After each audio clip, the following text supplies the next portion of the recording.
Bonjour et bienvenue dans le Quart d'heure Tech, le podcast Exatel qui répond aux problématiques réseau et télécom des entreprises. Tout au long des épisodes, Exatel donne la parole à des experts et des collaborateurs qui vont raconter leur histoire, partager leur expérience et nous parler de leur métier. Vous nous accompagnez ? Bonjour et bienvenue à tous pour un nouveau podcast du Quart d'heure Tech d'Exatel. Aujourd'hui, nous allons évoquer la protection des travailleurs isolés et plus particulièrement les obligations légales qui incombent aux entreprises qui emploient des travailleurs en situation d'isolement. Je suis Céline Salo, responsable marketing et communication au sein de l'entreprise Exatel et je vais interviewer aujourd'hui Gaëlle Charter qui travaille également chez Exatel en tant qu'avant-vente, plus particulièrement spécialisée sur les questions de sécurité. Alors, je vais laisser Gaëlle se présenter un peu plus en détail et nous expliquer son parcours. Mais c'est vrai qu'il y a peu de femmes dans le domaine de l'IT, malheureusement. Alors, j'aimerais que tu nous présentes ton parcours, ce qui t'a poussé à rejoindre le domaine des télécoms et réseaux, et peut-être que ça motivera de jeunes femmes qui hésitent à se lancer. Bonjour, merci Céline. Alors effectivement, je vais commencer par me présenter. Donc en poste dans le service avant-vente d'Exatel.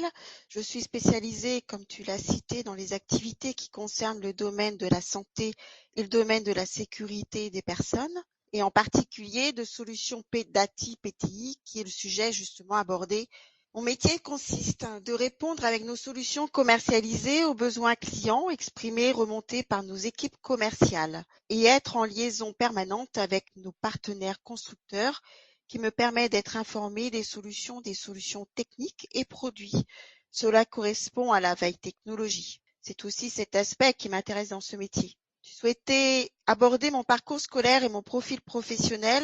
À l'origine, je suis technicienne en électrotechnique et je détiens d'un BTS en régulation automatisme. L'expérience terrain et en bureau d'études ont accentué mes connaissances technico-commerciales dans ce domaine de courant faible. Ok, merci. Donc voilà, s'il y a des jeunes femmes qui veulent se lancer dans l'IT, Gaëlle est un bel exemple de réussite. Et c'est vrai que lorsque j'anime une interview, j'aime bien évoquer avec mon invité son parcours pour qu'on apprenne à mieux se connaître. Mais maintenant, je te propose d'évoquer plus précisément le sujet du jour, à savoir la protection des travailleurs isolés. On devine ce qui se cache derrière ce terme, mais est-ce que tu peux nous expliquer précisément ce qu'est un travailleur isolé au sens de la loi ? Bien sûr. Donc, qu'est-ce que le travailleur isolé ? Le Code du travail considère qu'un travailleur isolé est un salarié travaillant seul, sans contrat physique ou psychique, à l'écart de leurs collègues ou de personnes tierces pendant une durée.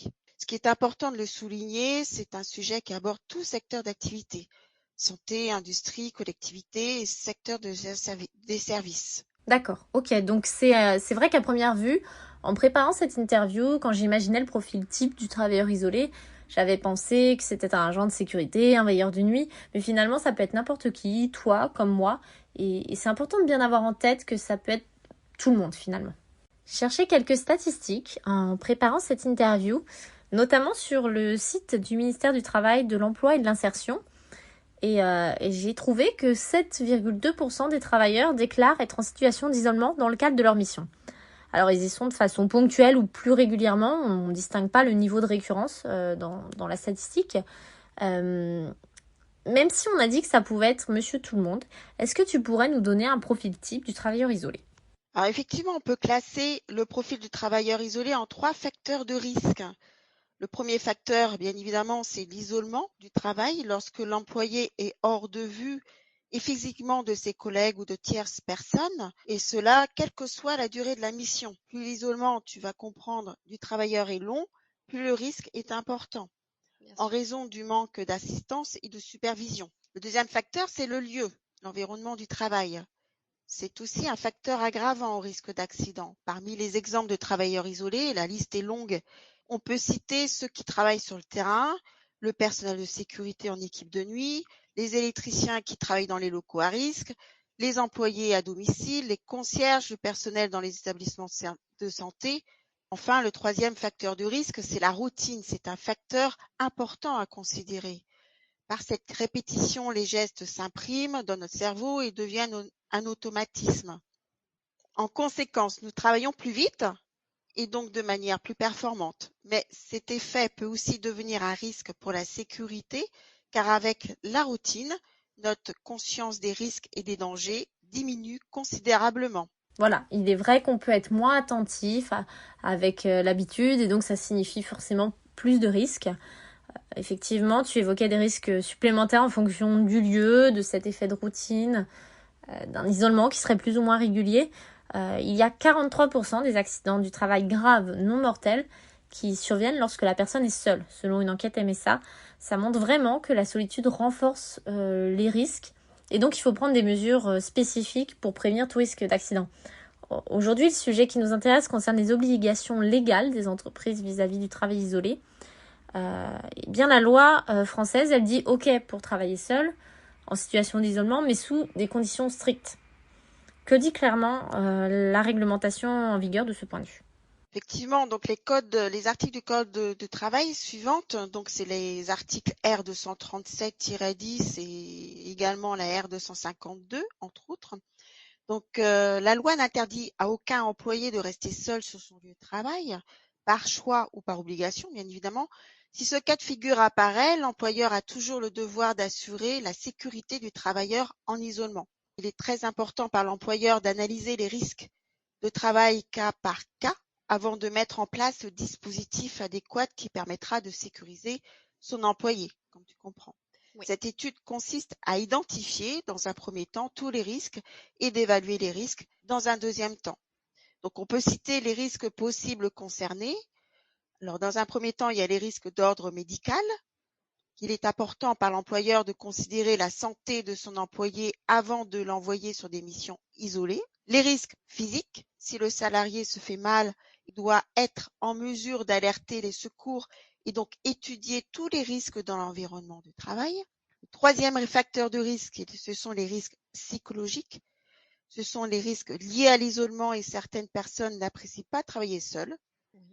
Et enfin, les risques externes, qui peut se traduire par une agression verbale ou physique. Ces agressions peuvent provenir d'un client ou d'une tierce personne. C'est bien finalement de relister tous ces facteurs de risque parce qu'on se rend compte que c'est très divers. Ce sont des choses auxquelles on ne pense pas forcément, mais les risques sont variés et sont à bien prendre en compte avant de proposer une mission en situation d'isolement. Et c'était important que tu nous repositionnes bien les choses de ce point de vue-là. J'ai également compris que les entreprises avaient l'obligation de rédiger un document d'évaluation des risques professionnels. C'est de ce document dont tu parles pour lequel tu précisais les risques spécifiques? Alors effectivement, les entreprises doivent élaborer un DUERP, ce qui signifie un document unique d'évaluation des risques professionnels. Donc, qu'est-ce que contient ce DUERP? Donc, ce document contient les éléments suivants. Donc, dans un premier temps, comme on l'a précisé au préalable, c'est l'inventaire des dangers identifiés dans l'entreprise. Ensuite, il y a la liste des actions de prévention des risques et de protection des salariés. Et enfin, les résultats de cette évaluation des risques doivent être retranscrits dans ce fameux document DUERP. Donc, l'employeur doit afficher ses règles de consultation, en principe au même emplacement que le règlement intérieur. Ok, et qu'en est-il de la mise à jour? Est-ce que ça doit être annuel? J'imagine qu'il y a des règles également de ce point de vue-là. Alors effectivement, concernant cette mise à jour de ce document, elle est annuelle et réactualisée obligatoirement en cas d'aménagement des conditions de travail. On va citer l'exemple du changement de machine de production. Donc là, effectivement, l'employeur doit réactualiser ce document. C'est une vraie documentation à suivre précisément, à mettre à jour dès que nécessaire. Et donc ce document, finalement, il montre bien que l'anticipation et la prévention, ce sont des clés essentielles pour garantir la sécurité des collaborateurs. Il faut avoir réfléchi aux impacts et aux effets de bord du travail isolé, à la capacité qu'a chacun de supporter cet isolement. Tu parlais de capacité physique, de capacité psychologique notamment. Si jamais, malgré cette anticipation, un accident survient, parce que le risque zéro n'existe pas, en plus des déclarations et des indemnisations prévues habituellement, est-ce qu'il y a un dispositif plus particulier lorsqu'un accident survient alors qu'une personne est en situation d'isolement? Alors, c'est sûr que lorsque le salarié est victime d'un accident de travail, il peut bénéficier d'une réparation financière. Ses ayants droit, au sens de la sécurité sociale, peuvent également prétendre à une rente lorsque la victime est décédée des suites de cet accident. Dans un deuxième temps, lorsque l'accident de travail résulte d'une faute inexcusable ou intentionnelle de l'employeur, La victime peut agir en responsabilité contre cet employeur afin de bénéficier d'une réparation non plus forfaitaire mais intégrale. Merci pour tes précisions, Gaëlle. C'était l'objet de cet échange, d'être très précis sur les obligations légales qui incombent aux entreprises et éventuellement aux salariés pour travailler en situation d'isolement. Maintenant, j'aimerais évoquer avec toi également des solutions qui permettent peut-être d'améliorer la sécurité du travailleur. On explique notamment que l'entreprise doit mettre à disposition du salarié les moyens de protection nécessaires à sa sécurité. On parle souvent des acronymes PTI, DATI. Est-ce que tu peux nous expliquer ce qui se cache derrière ces mots-là ? Oui, bien sûr, Céline. On va commencer par leur signification. Ensuite, on va voir leur fonctionnalité. Donc, DATI, cela signifie dispositif d'alarme pour travailleurs isolés. Et le PTI, c'est protection du travailleur isolé.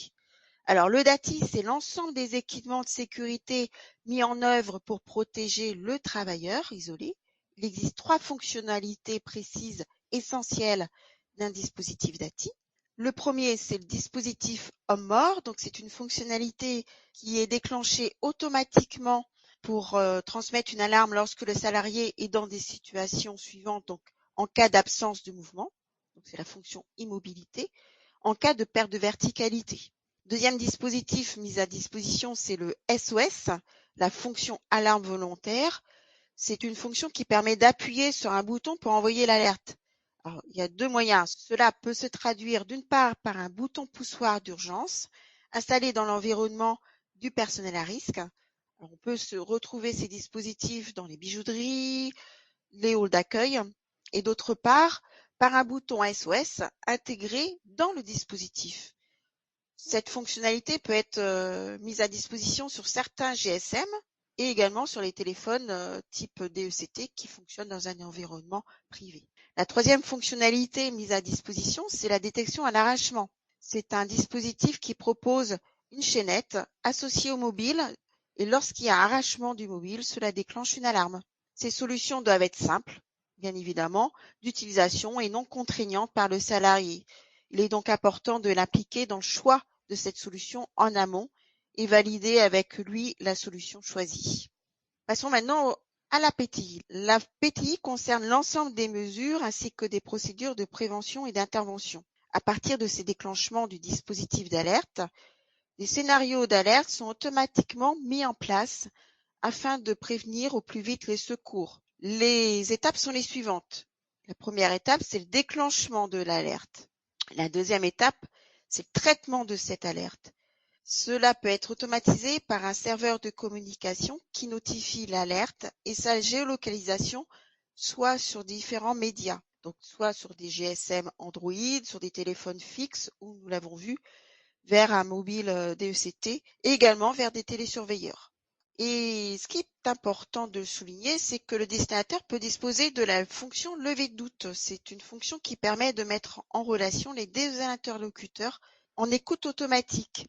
L'objectif, c'est d'identifier le degré d'urgence de l'alerte grave ou cela peut être une alerte intempestive. La troisième étape qu'il faut notifier, c'est la traçabilité. C'est une étape importante car cela permet d'avoir le justificatif de l'acquisition d'alarme jusqu'à traitement final de cet événement. Et ainsi, on a la garantie que tout va bien pour le travailleur isolé ou que tout a été géré, en tout cas pour assurer sa sécurité. Ce sont des dispositifs, on le voit assez bien, qui sont complets, mais qui sont néanmoins essentiels pour permettre aux entreprises d'assurer la sécurité des travailleurs, pour que les travailleurs soient aussi plus sereins au quotidien dans le cadre de leur mission. Grâce à cela, ils savent que quoi qu'il arrive, finalement, si jamais il y a un accident, ils seraient mis en sécurité rapidement. Et ça, c'est vrai que c'est extrêmement important pour l'ambiance, pour l'environnement de travail au quotidien. Tout à fait. C'était ma dernière question sur le sujet du jour. On a vu beaucoup de choses, beaucoup d'articles de loi.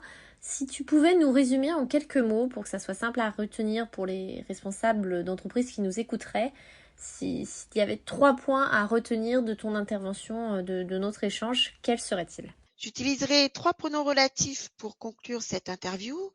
Céline, je commencerai par qui, quoi et où. Qui, par le dispositif, on identifie le travailleur en détresse. Quoi, la nature de l'événement, de l'alarme. Et enfin, où, On identifie la localisation de la personne. Ces informations donc sont diffusées au destinataire, bien évidemment, afin d'optimiser les secours. Ok, eh bien on a tout. Qui, quoi, où. Et avec ça, on protège les collaborateurs dans leur environnement de travail. Donc je te remercie Gaëlle pour toutes ces précisions. C'est important pour les entreprises qui cherchent des informations sur ce sujet, qui veulent mettre en place des procédures cadrées pour protéger leurs collaborateurs. Et donc le sujet était très intéressant, notre échange était très intéressant. On aura peut-être l'occasion d'échanger à nouveau sur un sujet sécurité ou sur la protection des travailleurs éventuellement. Donc d'ici là, je te souhaite une belle journée et nous, on se donne rendez-vous bientôt pour un prochain podcast. À bientôt! Merci d'avoir été avec nous dans le quart d'heure tech.